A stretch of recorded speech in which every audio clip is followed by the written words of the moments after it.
In the name of Allah, the most compassionate, most merciful.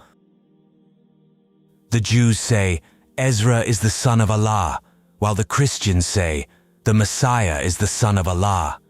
Such are their baseless assertions, only parroting the words of earlier disbelievers. May Allah condemn them. How can they be deluded from the truth? They have taken their rabbis and monks as well as the Messiah, son of Mary, as lords besides Allah, even though they were commanded to worship none but one God. There is no God worthy of worship except Him. Glorified is He above what they associate with Him. They wish to extinguish Allah's light with their mouths, but Allah will only allow His light to be perfected, even to the dismay of the disbelievers. He is the one who has sent His messenger with true guidance and the religion of truth, making it prevail over all others, even to the dismay of the polytheists. O believers, indeed many rabbis and monks consume people's wealth wrongfully and hinder others from the way of Allah. Give good news of a painful torment to those who hoard gold and silver and do not spend it in Allah's cause. The day will come when their treasure will be heated up in the fire of hell, and their foreheads, sides, and backs branded with it. It will be said to them, "This is the treasure you hoarded for yourselves. Now taste what you hoarded." Indeed, the number of months ordained by Allah is 12 in Allah's record, since the day He created the heavens and the earth, of which 4 are sacred. That is the right way. So do not wrong one another during these months, and fight the polytheists together as they fight together against you, and know that Allah is with those mindful of Him. Reallocating the sanctity of these months is an increase in disbelief, by which the disbelievers are led far astray. They adjust the sanctity one year and uphold it in another, only to maintain the number of months sanctified by Allah, violating the very months Allah has made sacred. Their evil deeds have been made appealing to them, and Allah does not guide the disbelieving people. O believers, what is the matter with you that when you are asked to march forth in the cause of Allah, you cling firmly to your land? Do you prefer the life of this world over the hereafter? The enjoyment of this worldly life is insignificant compared to that of the hereafter. If you do not march forth, He will afflict you with a painful torment and replace you with other people. You are not harming Him in the least, and Allah is most capable of everything.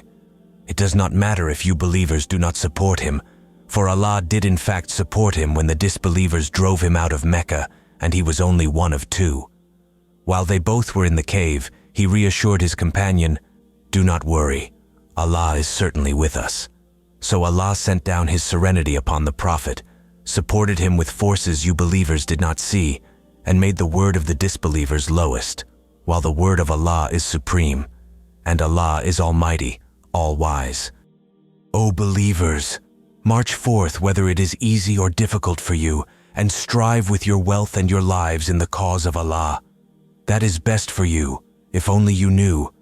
Had the gain been within reach and the journey shorter, they would have followed you, but the distance seemed too long for them, and they will swear by Allah, had we been able, we would have certainly joined you.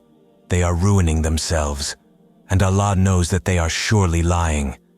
May Allah pardon you, O Prophet. Why did you give them permission to stay behind before those who told the truth were distinguished from those who were lying? Those who believe in Allah and the Last Day do not ask for exemption from striving with their wealth and their lives, and Allah has perfect knowledge of those who are mindful of Him. No one would ask for exemption except those who have no faith in Allah or the Last Day and whose hearts are in doubt, so they are torn by their doubts. Had they really intended to march forth, they would have made preparations for it. But Allah disliked that they should go, so He let them lag behind, and it was said to them, "Stay with those helpless who remain behind." Had they gone forth with you believers, they would have been nothing but trouble for you, and would have scrambled around, seeking to spread discord in your midst. And some of you would have eagerly listened to them, and Allah has perfect knowledge of the wrongdoers. They had already sought to spread discord before, and devised every possible plot against you, O Prophet, until the truth came, and Allah's will prevailed much to their dismay. There are some of them who say, "Exempt me, and do not expose me to temptation." They have already fallen into temptation, and hell will surely engulf the disbelievers. If a blessing befalls you, O Prophet, they grieve, but if a disaster befalls you, they say, "We took our precaution in advance," and turn away rejoicing. Say, "Nothing will ever befall us except what Allah has destined for us. He is our protector." So in Allah let the believers put their trust. Say, "Are you awaiting anything to befall us except one of the two best things, victory or martyrdom? But we are awaiting Allah to afflict you with torment either from Him or at our hands. So keep waiting. We too are waiting with you." Say, O Prophet, whether you donate willingly or unwillingly, it will never be accepted from you, for you have been a rebellious people. And what prevented their donations from being accepted is that they have lost faith in Allah and His Messenger. They never come to prayer except half-heartedly, and they never donate except resentfully. So let neither their wealth nor children impress you, O Prophet. Allah only intends to torment them through these things in this worldly life, then their souls will depart while they are disbelievers. They swear by Allah that they are part of you, but they are not. They only say so out of fear. If only they could find a refuge, or a cave, or any hiding place, they would rush headlong towards it. There are some of them who are critical of your distribution of alms, O Prophet. If they are given some of it, they are pleased, but if not, they are enraged. If only they had been content with what Allah and His Messenger had given them and said, "Allah is sufficient for us. Allah will grant us out of His bounty, and so will His Messenger. To Allah alone we turn with hope." Alms tax is only for the poor and the needy, for those employed to administer it, for those whose hearts are attracted to the faith, for freeing slaves, for those in debt, for Allah's cause, and for needy travelers. This is an obligation from Allah, and Allah is all-knowing, all-wise. And there are others who hurt the Prophet by saying, "He listens to anyone." Say, O Prophet, He listens to what is best for you. He believes in Allah, has faith in the believers, and is a mercy for those who believe among you. Those who hurt Allah's Messenger will suffer a painful punishment. They swear by Allah to you believers in order to please you, while it is the pleasure of Allah and His Messenger they should seek, if they are true believers. Do they not know that whoever opposes Allah and His Messenger will be in the fire of hell forever? That is the ultimate disgrace. The hypocrites fear that a surah should be revealed about them, exposing what is in their hearts. Say, O Prophet, keep mocking. Allah will definitely bring to light what you fear. If you question them, they will certainly say, "We were only talking idly and joking around." Say, "Was it Allah, His revelations, and His Messenger that you ridiculed?" Make no excuses. You have lost faith after your belief. If we pardon a group of you, we will punish others for their wickedness. The hypocrites, both men and women, are all alike.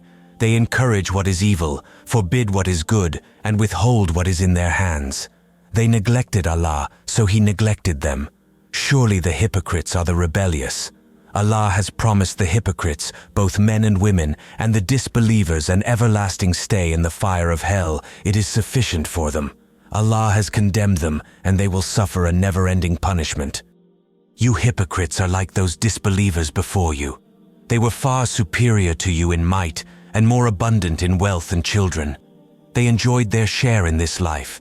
You have enjoyed your share, just as they did, and you have engaged in idle talk, just as they did. Their deeds have become void in this world and the hereafter, and it is they who are the true losers. Have they not received the stories of those destroyed before them, the people of Noah, Ad, and Thamud, the people of Abraham, the residents of Midian, and the overturned cities of Lot? Their messengers came to them with clear proofs. Allah would have never wronged them, but it was they who wronged themselves.